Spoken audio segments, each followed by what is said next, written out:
ನಮಸ್ಕಾರ. ಉತ್ತರ ಕರ್ನಾಟಕ ನ್ಯೂಸ್ನ ಪ್ರೈಮ್ ಟೈಮ್ಗೆ ಸ್ವಾಗತ. ನಾನು ಹಣ್ಮಂದೇಶ್. ಬಹುಶಃ ನಿನ್ನೆಯ ಪ್ರೈಮ್ ಟೈಮ್ ಮುಗಿದ ನಂತರ ಅನೇಕರು ಮೆಸೇಜ್ಗಳನ್ನು ಕಳಿಸಿದರು, ಕಾಲನ್ನು ಮಾಡಿದರು. ಕೆಲವರು ಪರವಾಗಿ ಹೇಳಿದರು, ಕೆಲವರು ವಿರೋಧವಾಗಿ ಹೇಳಿದರು. ನಿನ್ನೆಯ ಪ್ರೈಮ್ ಟೈಮ್ನ ವಿಷಯ ಏನಿತ್ತು ಅಂದರೆ, ಪ್ರಭು ಚವ್ಹಾಣ್ ಅವರು ಮೂಲತಃ ಮಹಾರಾಷ್ಟ್ರದವರ ಅಥವಾ ಕರ್ನಾಟಕದವರ ಎಂಬ ಚರ್ಚೆ ಕೂಡ ಇನ್ನೂ ಮುಂದುವರೆದಿದೆ. ಮತ್ತು ನಿನ್ನೆ ಕೂಡ ಇದ್ರ ಮೇಲೆ ಚರ್ಚೆ ಮಾಡಿದ್ವಿ. ಹಾಗಿದ್ರೆ ಯಾವುದೇ ರೀತಿಯಲ್ಲಿ ಪ್ರತಿನಿತ್ಯ ಪ್ರೈಮ್ ಟೈಮ್ನಲ್ಲಿ ಹೆಂಗೆ ಕಿರ್ಚಾಟ ಮಾಡ್ತೀವೋ ಆ ರೀತಿ ಕಿರ್ಚಾಟವನ್ನು ಮಾಡದೆ ನೇರವಾಗಿ ಸುದ್ದಿಯ ಕಡೆಗೆ ಹೋಗೋಣ. ಅನೇಕರಿಗೆ ಹಲವು ಅನುಮಾನಗಳಿವೆ. ಏನು ಆಗ್ತಾ ಇದೆ, ಏನು ಆಗಿದೆ, ದಾಖಲೆಗಳು ಹೇಳುವುದೇನು, ಕೋರ್ಟ್ ಆರ್ಡರ್ಸ್ಗಳು ಹೇಳುವುದೇನು, ಇಲಾಖೆ ಆರ್ಡರ್ಗಳು ಹೇಳುವುದೇನು. ಯಾಕಂದರೆ ನಮ್ಮ ಭಾರತ ದೇಶದಲ್ಲಿ ಒಬ್ಬ ದನ ಕಾಯುವ ವ್ಯಕ್ತಿಗೆ ಎಷ್ಟು ಸ್ವಾತಂತ್ರ್ಯವಿದೆಯೋ, ಎಷ್ಟು ಹಕ್ಕುಗಳಿದಾವೋ, ಒಬ್ಬ ಶಾಸಕ ಮತ್ತು ಒಬ್ಬ ಸಚಿವರಿಗೆ ಕೂಡ ಅಷ್ಟೇ ಹಕ್ಕು, ಅಷ್ಟೇ ಸ್ವಾತಂತ್ರ್ಯ ಇದೆ. ನ್ಯಾಯಾಲಯದ ಮುಂದೆ ನಾನು ಕೂಡ ತಲೆ ಬಾಗಲೇಬೇಕಾಗುತ್ತೆ, ನೀವುಗಳು ಕೂಡ ತಲೆ ಬಾಗಲೇಬೇಕಾಗುತ್ತೆ, ಸಚಿವರು ಕೂಡ ತಲೆ ಬಾಗಲೇಬೇಕಾಗುತ್ತೆ. ಆದರೆ ನಮ್ಮ ದೇಶದಲ್ಲಿ ಕೆಲವರು ನ್ಯಾಯಾಲಯದ ಕಣ್ಣನ್ನು ತಪ್ಪಿಸಿ ನ್ಯಾಯಾಲಯದ ಸಮಯ ವ್ಯರ್ಥವನ್ನು ಮಾಡುವಂತಹ ಕೆಲಸಗಳು ಕೂಡ ಹಲವರು ಮಾಡ್ತಾರೆ. ಆಮೇಲೆ ಛೀಮಾರಿ ಕೂಡ ಹಾಕಿಸ್ಕೊಳ್ತಾರೆ. ಹೌದು, ಈಗ ಚರ್ಚೆಗ್ರಾಸ ಏನು, ಪ್ರಭು ಚವ್ಹಾಣ್ ಮೂಲತಃ ಮಹಾರಾಷ್ಟ್ರದವರು ಎನ್ನುವ ವಿಚಾರ ಸಾಕಷ್ಟು ಚರ್ಚೆಯ ಕಾರಣವಾಗಿದೆ. ಆದರೆ ಸೋ ಕಾಲ್ಡ್ ಸೋಷಿಯಲ್ ಮೀಡಿಯಾ ಕೋಆರ್ಡಿನೇಟರ್ಗಳು, ನಮ್ಮ ಶಾಸಕರು ಕರ್ನಾಟಕದವರು ಮತ್ತು ಮೂಲತಃ ಕನ್ನಡಿಗರು ಎಂಬುದನ್ನು ಸೋಷಿಯಲ್ ಮೀಡಿಯಾದ ಮೂಲಕ ಜನರಿಗೆ ನಂಬಿಸಲು ಪ್ರಯತ್ನವನ್ನು ಮಾಡುತ್ತಿದ್ದಾರೆ. ಅದು ಅವರ ವಾದ, ನಾವೇನು ಅದಕ್ಕೆ ಅಬ್ಜೆಕ್ಷನ್ ಮಾಡುವ ಹಾಗಿಲ್ಲ. ಆದರೆ ಪ್ರಿಯ ವೀಕ್ಷಕರೇ, ಚವ್ಹಾಣ್ ಅವರ ಕಾರ್ಯಕರ್ತರು ಸೋಷಿಯಲ್ ಮೀಡಿಯಾದಲ್ಲಿ ಅಪ್ಲೋಡ್ ಮಾಡುತ್ತಿರುವಂತಹ ಹಲವು ಫೋಟೋ ಪೋಸ್ಟರ್ಗಳು, ಅದರಲ್ಲಿ ಅವರು ಬಳಸುತ್ತಿರುವಂತಹ ಪದಗಳನ್ನು ನೋಡಿದರೆ ಯಾವುದೋ ಒಬ್ಬ ವ್ಯಕ್ತಿಯನ್ನ ವೈಯಕ್ತಿಕವಾಗಿ ನಿಂದಿಸುತ್ತಾ ಅನೇಕರನ್ನ ಹೀಯಾಳಿಸುವ ಕೆಲಸ ಅಂತೂ ಜರುಗ್ತಾ ಇದೆ. ಹಾಗಿದ್ರೆ ವೀಕ್ಷಕರೇ, ಇವತ್ತು ನಾವು ಗಮನವಿಟ್ಟು ಕೇಳುವಂಥ ಅಂಶವನ್ನ ಇವಾಗ ನಿಮ್ಮ ಮುಂದಿಡುತ್ತೇನೆ. ಅದು ಏನಂದ್ರೆ, ಪ್ರಭು ಚವ್ಹಾಣ್ ಅವರು ತಮ್ಮ ಚುನಾವಣೆಯಲ್ಲಿ ಸಲ್ಲಿಸಿದ ಅಫಿಡೇವಿಟ್ನ ಪ್ರಕಾರ ಅವರು ಹುಟ್ಟಿದ್ದು 6/7/1969 ಅವ್ರು ಹುಟ್ಟಿದ್ದು. ಚುನಾವಣಾ ಇದಕ್ಕೆ ಸಲ್ಲಿಸಿದಂಥ ಮಾಹಿತಿ. ಪ್ರಭು ಚವ್ಹಾಣ್ ಅವರು 2008ರಲ್ಲಿ ಕರ್ನಾಟಕದ ಬೀದರ್ ಜಿಲ್ಲೆಯ ಔರಾದ್ ಮತಕ್ಷೇತ್ರದ, ವಿಶೇಷ ಹೇಳ್ತೀನಿ, ಮೀಸಲು ವಿಧಾನಸಭಾ ಕ್ಷೇತ್ರದಿಂದ ಚುನಾವಣಾ ಕಣಕ್ಕಿಳಿತಾರೆ. ಬಿಜೆಪಿ ಪಕ್ಷದಿಂದ ಮತ್ತೆ ಶಾಸಕರಾಗಿ ಆಯ್ಕೆ ಕೂಡ ಆಗ್ತಾರೆ. ಆದರೆ ಇಲ್ಲಿ ಗಮನಿಸಬೇಕಾದ ಅಂಶವೇನು ಅಂದರೆ, ಪ್ರಭು ಚವ್ಹಾಣ್ ಅವರು ಸ್ಪರ್ಧೆ ಮಾಡಿದ್ದು ಮೀಸಲು ಕ್ಷೇತ್ರದಿಂದ. ಅಲ್ಲಿ ಅವರು ಉಪಯೋಗಿಸಿದ್ದು SC ಲಂಬಾಣಿ ಎನ್ನುವ ಜಾತಿ ಪ್ರಮಾಣ ಪತ್ರ. 2/5/2008ರಂದು ಚವ್ಹಾಣ್ ಅವರಿಗೆ SC ಲಂಬಾಣಿ ಎಂದು ಜಾತಿ ಪ್ರಮಾಣ ಪತ್ರ ನೀಡಲಾಗುತ್ತೆ. ಒಂದು ನಿಮಿಷ, ನಾನು ಸ್ಕ್ರೀನ್ನಲ್ಲಿ ಪ್ಲೇ ಮಾಡೋಕ್ಕೆ ತೋರಿಸ್ತೀನಿ.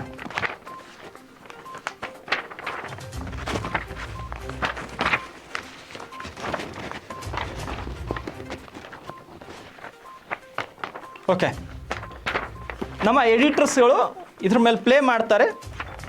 ಸೊ 2/5/2028ರಂದು ಚವ್ಹಾಣ್ ಅವರಿಗೆ SC ಲಂಬಾಣಿ ಎನ್ನುವ ಜಾತಿ ಪ್ರಮಾಣ ಪತ್ರ ನೀಡಲಾಗುತ್ತೆ. ಆದರೆ ಔರಾದ್ನ ನ್ಯಾಯಾಲಯವು ಇದನ್ನ ತಾವು ಎಲ್ಲಿ ಕೂಡ ದೃಢೀಕೃತ ದಾಖಲು ಅಂತ ನಮೂದಿಸಬಾರದು ಅಂತ ಲಿಖಿತ ರೂಪದ ಆದೇಶದಲ್ಲಿ ತಿಳಿಸಿರುತ್ತೆ. ಏನು ಹೇಳಿರುತ್ತೆ ನಮ್ಮ ಮಾನ್ಯ ನ್ಯಾಯಾಲಯ, ಒಂದ್ಸಲ ನೋಡಿ.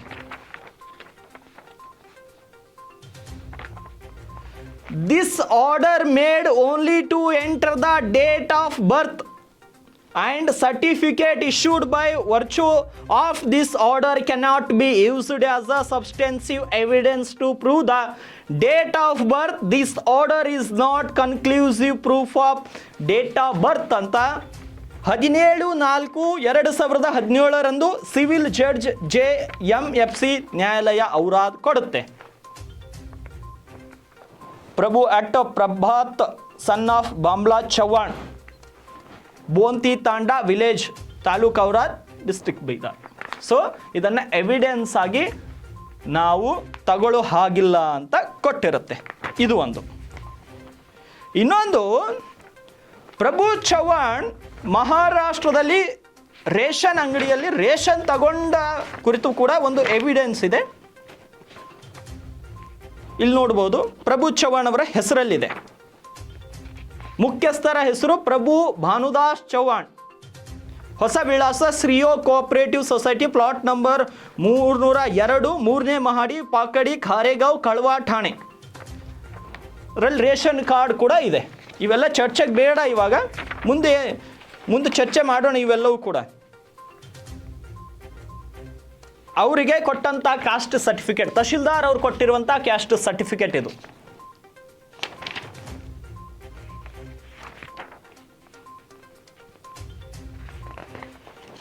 ಸೊ ಇನ್ನು ಮುಂದೆ ಹೋಗೋಣ. ಇನ್ನು ಇದರಲ್ಲೇ ಕುತ್ಕೊಂಡ್ರೆ ಇದು ದಾಖಲೆಗಳು ಸಿಕ್ಕಾಪಟ್ಟೆ ಇದೆ, ಅವ್ರಿಗೆ ಏನೇನು ಬೇಕೋ ದಾಖಲೆಗಳಿದೆ.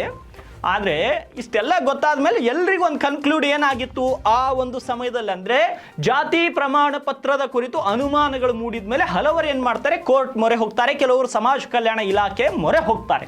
ಯಾಕಂದರೆ ಅಷ್ಟೊತ್ತಿಗೆ ಅವರು ಶಾಸಕರಾಗಿದ್ದರು. ಉದಾಹರಣೆಗೆ ಮಾಜಿ ಸಂಸದ ನರಸಿಂಗ್ ಹುಲ್ಲಾ ಇರ್ಬೋದು, ಶಂಕರ್ ದೊಡ್ಡಿ, ವಿಜಯ್ ಕುಮಾರ್ ಕೌಡಿಯಾಳ್, ರವೀಂದ್ರ ಸ್ವಾಮಿ ಸೇರಿದಂತೆ ಹಲವರು ಮೊರೆ ಹೋಗ್ತಾರೆ. ವಿಶೇಷ ಅಂದರೆ ಕೆಲವರು ಕೋರ್ಟ್ಗೆ ಹಾಜರೇ ಆಗಲ್ಲ, ಇವ್ರ ವಿರುದ್ಧ ಮೊಕದ್ದಮೆ ದಾಖಲಿಸುವಂತೆ ಕೋರ್ಟಿಗೆ ಹಾಜರು ಕೂಡ ಆಗಲ್ಲ ಕೆಲವರು. 16/2/2014 ಶಂಕರ್ರಾವ್ ದೊಡ್ಡಿ ಇವರು ಸಮಾಜ ಕಲ್ಯಾಣ ಇಲಾಖೆಗೆ ಪ್ರಭು ಚವ್ಹಾಣ್ ಅವರು ಕರ್ನಾಟಕದವರು ಅಲ್ಲ ಮತ್ತು ಪರಿಶಿಷ್ಟ ಜಾತಿಗೆ ಸೇರಿರುವುದಿಲ್ಲ ಅಂತ ದೂರನ್ನು ನೀಡ್ತಾರೆ. ಯಾವತ್ತು? 16/2/2014. ಇದಾದ ನಂತರ 5/1/2015 ಸಮಾಜ ಕಲ್ಯಾಣ ಇಲಾಖೆ ಈ ದೂರನ್ನು ಸಮಾಜ ಕಲ್ಯಾಣ ಇಲಾಖೆಯ ಕಾರ್ಯದರ್ಶಿಗೆ ರವಾನೆ ಮಾಡಿ ಪರಿಶೀಲನೆಯನ್ನ ಮಾಡುವಂತೆ ತಿಳಿಸಿರುತ್ತದೆ 1 ವರ್ಷದ ನಂತರ. ಆದರೆ 22/2 ಅಂದರೆ ಫೆಬ್ರವರಿ 22, 2015 ತಹಶೀಲ್ದಾರ್ ಅವರು ಒಂದು ವರದಿಯನ್ನು ಸಲ್ಲಿಸ್ತಾರೆ. ಅದರಲ್ಲಿ ಪ್ರಭು ಚವ್ಹಾಣ್ ಅವರು ಮೂಲತಃ ಕರ್ನಾಟಕದವರು ಮತ್ತು ಅವರು ಲಂಬಾಣಿ ಜಾತಿಗೆ ಸೇರಿದ್ದಾರೆ ಅಂತ ತಿಳಿಸಿರ್ತಾರೆ. ಆದರೆ ಇಲ್ಲಿ ಇನ್ನೊಂದು ಅಂಶವನ್ನು ತಾವು ಗಮನಿಸಬೇಕು. ಇನ್ನೊಂದು ಅಂಶ ಗಮನಕ್ಕೆ ಅರ್ಹವಾದಂಥ ಅಂಶವೇನೆಂದರೆ,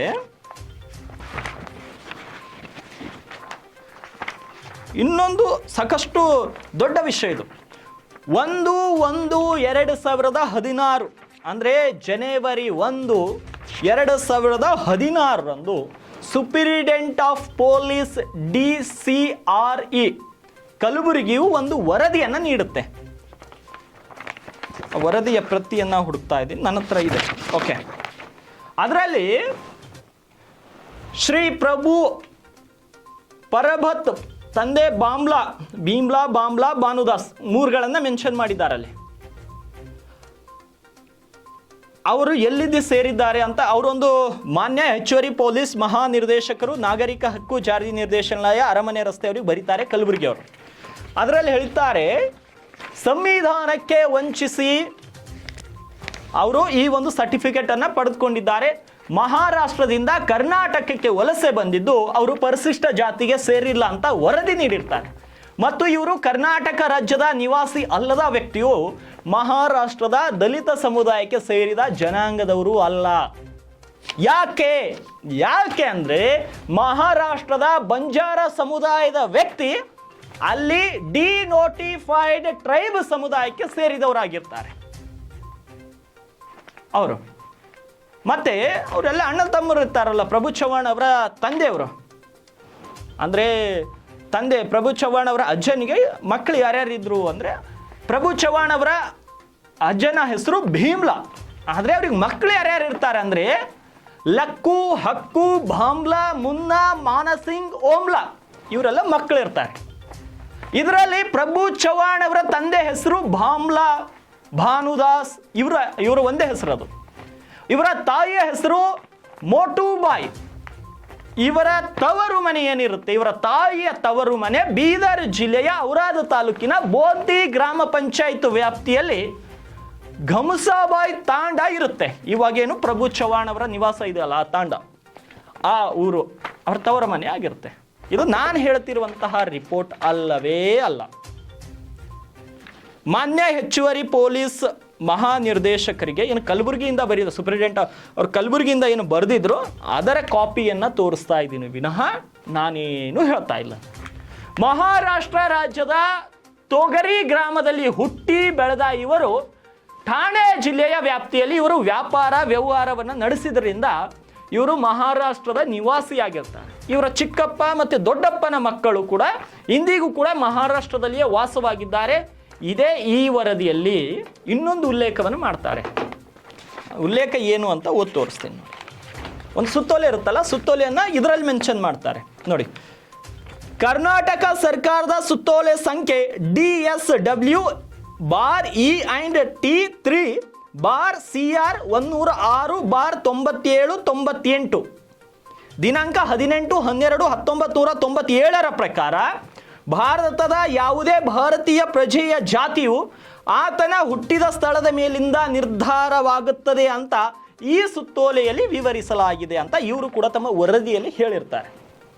ಕಾರಣ ಶ್ರೀ ಪ್ರಭು ಚವ್ಹಾಣ್ ಅವರು ಹಾಗೂ ಅವರ ಮಕ್ಕಳಾದ ಪ್ರಿಯಾಂಕಾ ಮತ್ತು ಪ್ರತೀಕ್ ಇವರುಗಳ ದಾಖಲಾತಿ ಆಧಾರದ ಮೇಲಿದ್ದ ಮಹಾರಾಷ್ಟ್ರ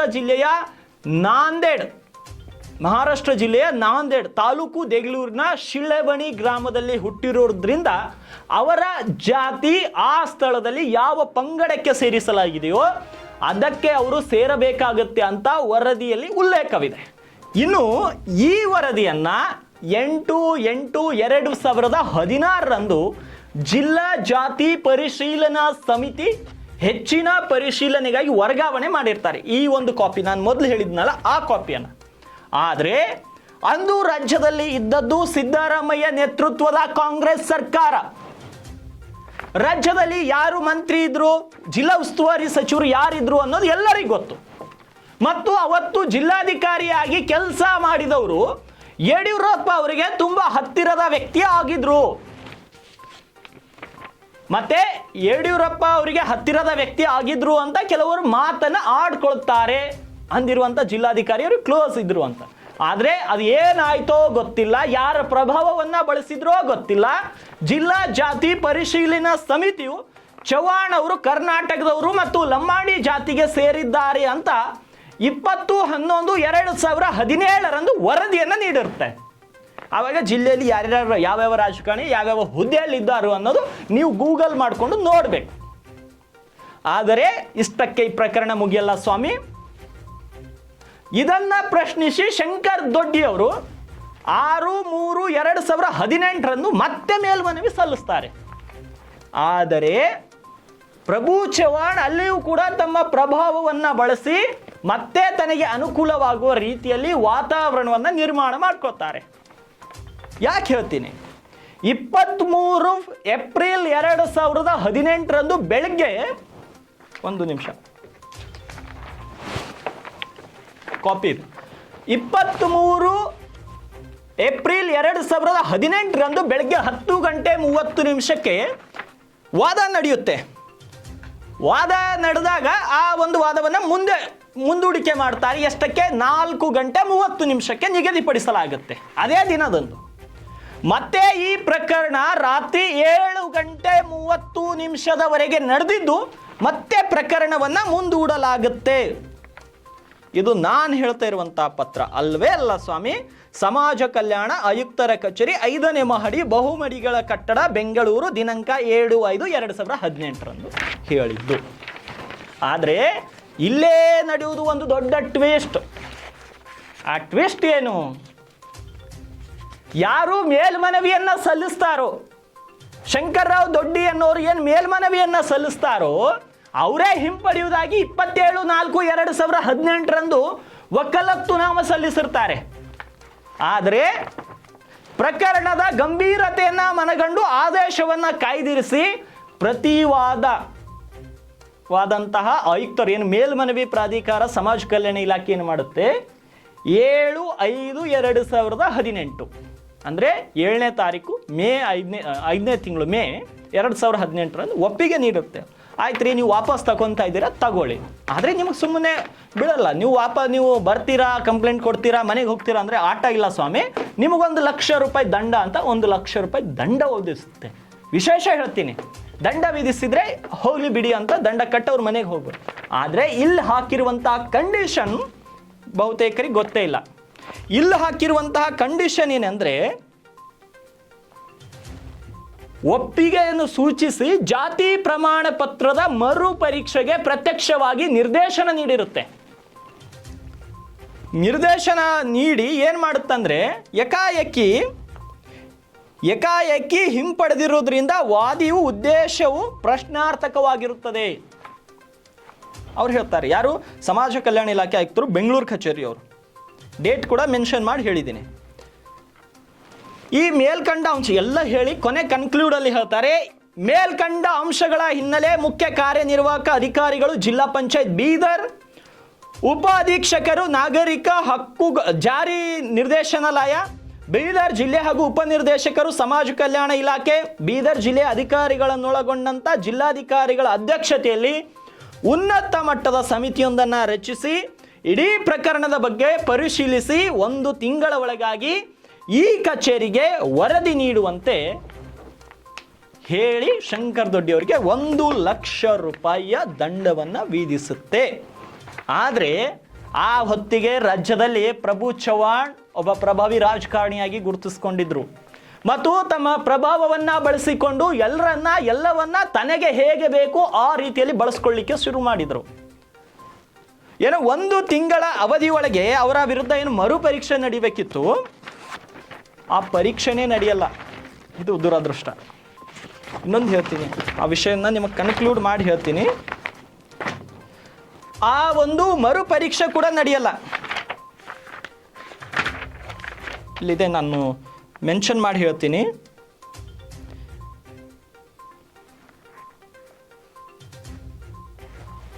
ಆವಾಗ ರಾಜ್ಯದಲ್ಲಿ ಅಷ್ಟು ಹೊತ್ತಿಗೆ ಐ ಥಿಂಕ್ ಪ್ರಭು ಚವ್ಹಾಣ್ ಸಚಿವರಾಗಿದ್ರು ಅನ್ಸುತ್ತೆ. ಒಬ್ಬ ಜನಪ್ರತಿನಿಧಿಯಾಗಿದ್ದಂತಹ ಪ್ರಭು ಚವ್ಹಾಣ್ ವಿರುದ್ಧ ಯಾವುದೇ ಮರುಪರೀಕ್ಷೆ ನಡೆಯಲ್ಲ ಮತ್ತು ಯಾವುದೋ ಕಾಣದ ಕೈಗಳು ಆ ಪ್ರಕರಣದಲ್ಲಿ ಅವರಿಗೆ ಸಹಾಯ ಮಾಡಿದ ಬಗ್ಗೆ ಹಲವು ಅನುಮಾನಗಳು ಮೂಡಿದ್ವು. ಯಾಕೆಂದರೆ ಅವರ ವಿರುದ್ಧ ನಡೆಯಬೇಕಿದ್ದ ಮರುಪರೀಕ್ಷೆಯನ್ನ 19/12/2020 ರೆಸ್ಪಾಂಡೆಂಟ್ ನಂಬರ್ 2 ಯಾರು? ರೆಸ್ಪಾಂಡೆಂಟ್ ನಂಬರ್ 2 ಅಂದರೆ ಯಾರು? Commissioner and appellate authority social welfare department 5th floor MS building doctor BR Ambedkar ವಿಧಿ ಬೆಂಗಳೂರು. ಇವರು ಏನು ಹೇಳ್ತಾರೆ? Respondent to withdraws letter directing reexamination stating lack of provision for such a direction ಅಂತ ಹೇಳ್ತಾರೆ. ಅಂದರೆ ಅವರ ವಿರುದ್ಧ ನಡಿಬೇಕಾದಂಥ ಮರುಪರೀಕ್ಷೆಯನ್ನು 19/12/2020 ಪತ್ರ ಬರೆದು ಹಿಂಪಡೆಯಲಾಗುತ್ತೆ. ಅವತ್ತು ರಾಜ್ಯದಲ್ಲಿ ಸಮಾಜ ಕಲ್ಯಾಣ ಇಲಾಖೆ ಸಚಿವರು ಯಾರಾಗಿದ್ರು ಗಮನ ಹರಿಸಿ.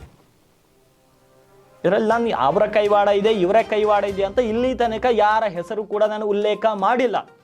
ಆದರೆ ಆಯಾ ಸಮಯದಲ್ಲಿ ಯಾರ್ಯಾರು ಇದ್ರು ಅನ್ನೋದು ಈ ರಾಜ್ಯದ ಜನರು ಅರ್ಥಕೊಳ್ಬೇಕು.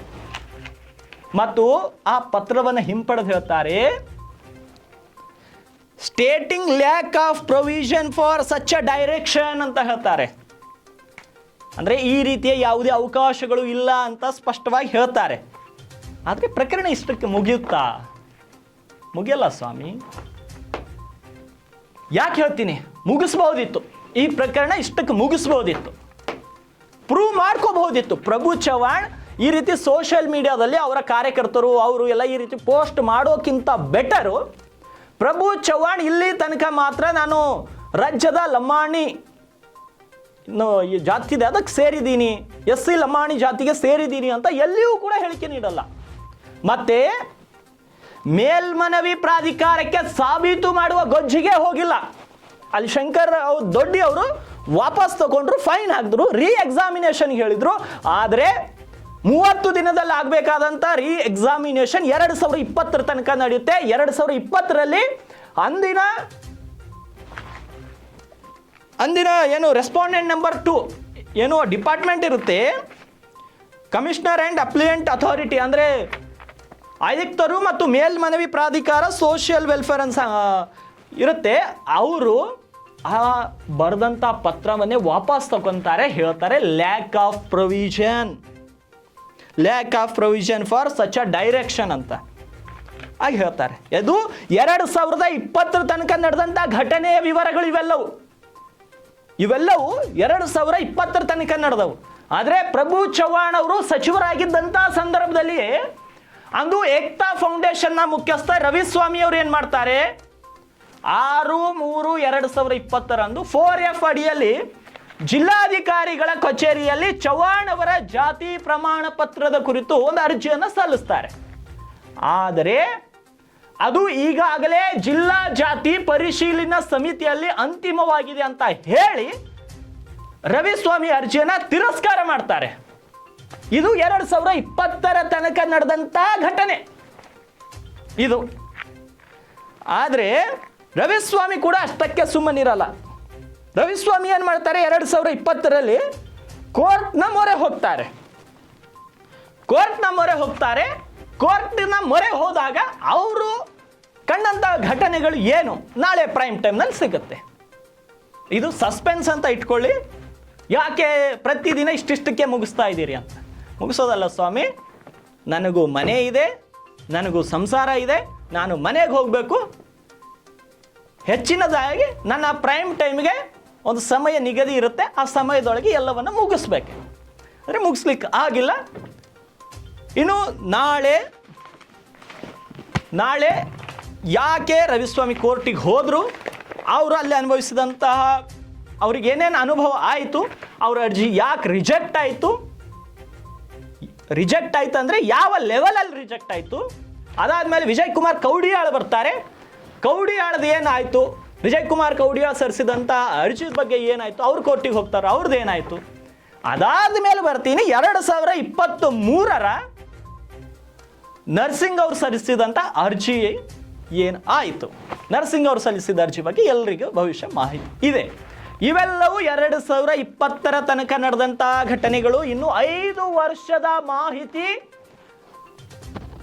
ರವಿಸ್ವಾಮಿ, ವಿಜಯ್ ಕುಮಾರ್ ಕೌಡಿಯಾಳ್ ಮತ್ತು ನರ್ಸಿಂಗ್ ಅವರ ಇವ್ರ ಮೂವರದು ಕೂಡ ಇನ್ನೂ ಬಾಕಿ ಇದೆ.